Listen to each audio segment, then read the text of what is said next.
হুজুর, রোজার পূর্ণ সওয়াব ও বরকত পাওয়ার উপায় কি জানিয়ে বাধিত করবেন।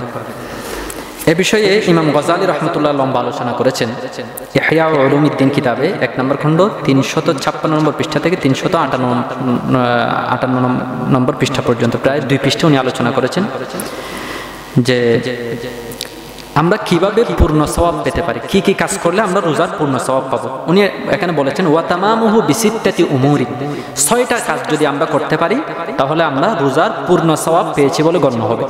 1 নাম্বার গজ্জুল বসর, যে দৃষ্টিকে হেফাজত করা, কোনো বেগানা নারীর দিকে না দেখা। এখানে উনি অনেকগুলো হাদিস এনেছেন, কেউ যদি দৃষ্টিকে নত রাখে তাহলে আল্লাহ তাআলা তাকে ঈমানের স্বাদ দান করবেন। এটা মুস্তাদরাক হাকিমের হাদিস, সহিহ হাদিস। 2 নাম্বার হিফজুল লিসান, গীবত, শিকায়ত, সমালোচনা এগুলো থেকে নিজের জিহ্বাকে হেফাজত করা এবং মিথ্যা ইত্যাদি থেকে নিজের জিহ্বাকে হেফাজত করা। কারণ হাদিস এসেছে তোমরা রোজা রাখা অবস্থায় গালাগালি করবে না, তোমাদেরকে কেউ গালি দিলে তখন তোমরা বলবে যে আমি তোমাকে কোনো উত্তর দিচ্ছি না কারণ আমি রোজাদার।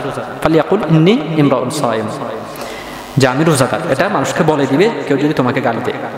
3 নাম্বার কাফফুস সামঈ, যে কোনো গান, বাদ্য বাজানা, মিথ্যা গল্প ইত্যাদি এগুলো শোনা থেকে কানকে হেফাজত করা।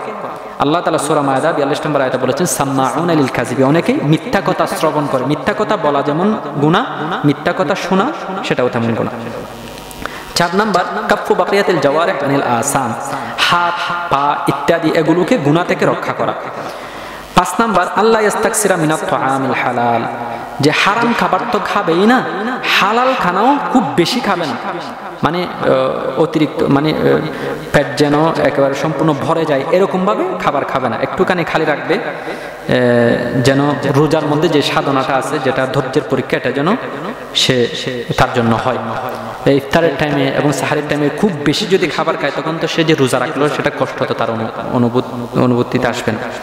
6 নাম্বার আন ইয়াকুনা কলবুহু বা'দাল ইফতার মুআল্লাকান মুস্তাররান বাইনাল খাউফি ওয়ার রাজা, যে সে ইফতার করার পর আমার রোজা কবুল হলো কি হলো না এটা নিয়ে তার একটা ভয় থাকতে হবে এবং আল্লাহর কাছে রোজা কবুল হওয়ার আশাও থাকতে হবে।